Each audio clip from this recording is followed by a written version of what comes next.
Olá, começamos neste momento mais um Panorama de Mercado, hoje com participação especial da Sônia Trovo, nossa coordenadora de comercialização, e como sempre com parceria da Stonex com Guilherme Ciocari. Olá, Guilherme. Olá, Vanessa. Olá, Soninha. Hoje um prazer estar aqui com vocês. Hoje mais florido esse bate-papo.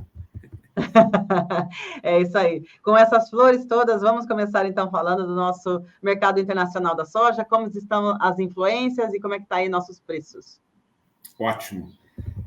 Estamos indo para uma semana muito importante, né? Acho que o primeiro ponto a olhar, que é o nosso grande consumidor, o nosso cliente, é a China recompondo aí, voltou a ser notícia a questão de estoques de farelo acima de 1 milhão de toneladas, né? Voltou a ser notícia de novo o estoque de soja acima de 7,8 milhões de toneladas, ou seja, por hora há uma recomposição dos estoques na China. Se tem alguma questão de viés político ou não, né? Teve até um zoom de parada nos portos nos próximos 20 dias para consumo dos estoques, que não é bem assim, né?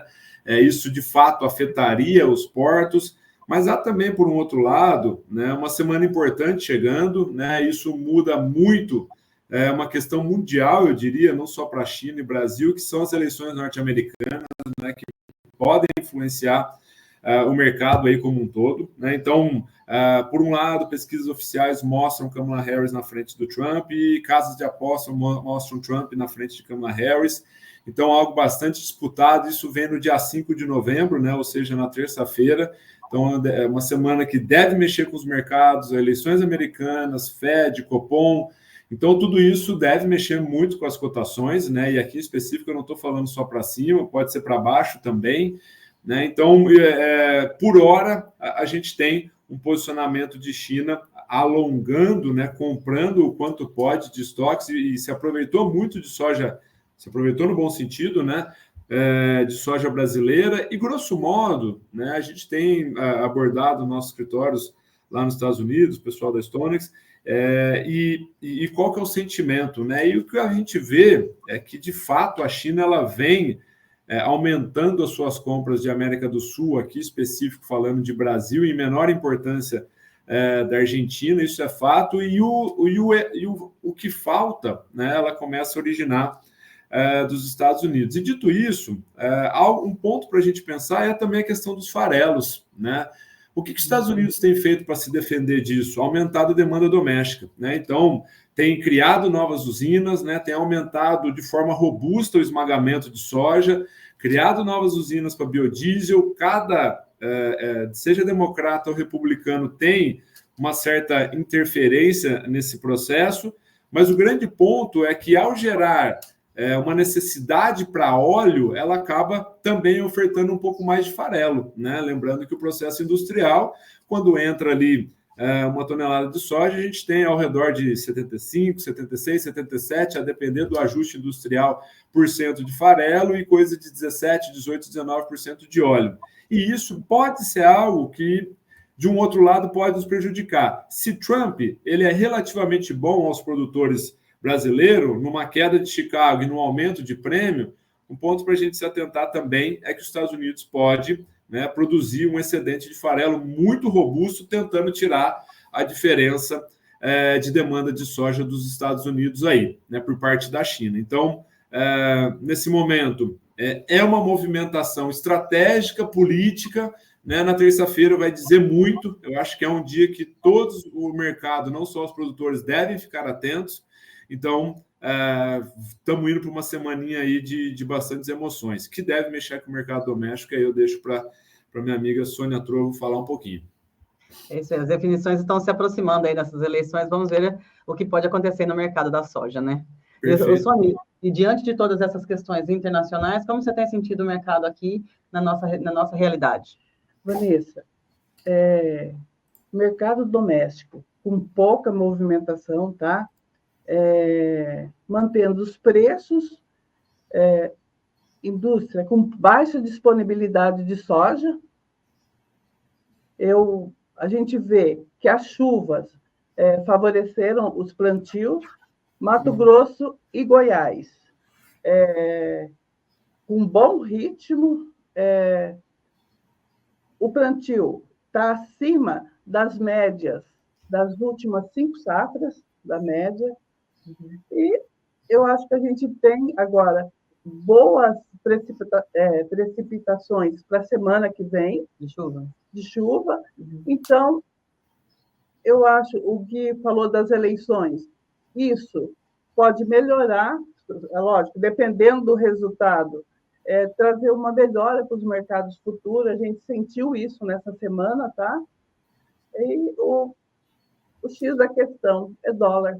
Tá? Teve uma variação também na questão do esmagamento da soja, né? Sim, as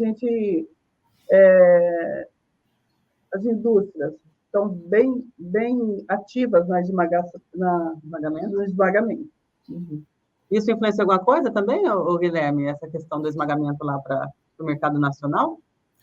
Influencia, né? A indústria, nesse momento, é quem realmente consegue pagar o prêmio que o produtor pede, né? Então, a exportação ela acaba perdendo um pouco o fôlego, porque estamos exatamente no momento de entre-safra, enquanto os Estados Unidos está no momento de safra, ou seja, os prêmios caem e a gente acaba transferindo essa competitividade na exportação para eles. E aqui, em específico, quem acaba, num bom sentido, aguentando pagar os prêmios que o produtor pede é realmente a indústria, né? A indústria de esmagamento. Por hora, a gente viu já no Centro-Oeste já está sentindo um pouco mais, né? Que o farelo acabou caindo. Estou falando para a soja, para o esmagamento spot nesse momento, né? O óleo ainda tem se mantido, mas o que a gente viu 15 dias atrás já começa a perder um pouco de fôlego. Mas é interessante notar que também o pouco que tem rodado de soja futura tem sido em função de uma margem de esmagamento positiva para o ano seguinte, né? Para a safra futura. Então, possivelmente alguma movimentação, né, que a Sônia, o comercial da Coppermota, acabou vendo, ainda que poucos volumes, né, mas foi em cima realmente de um esmagamento que tem dado suporte a isso.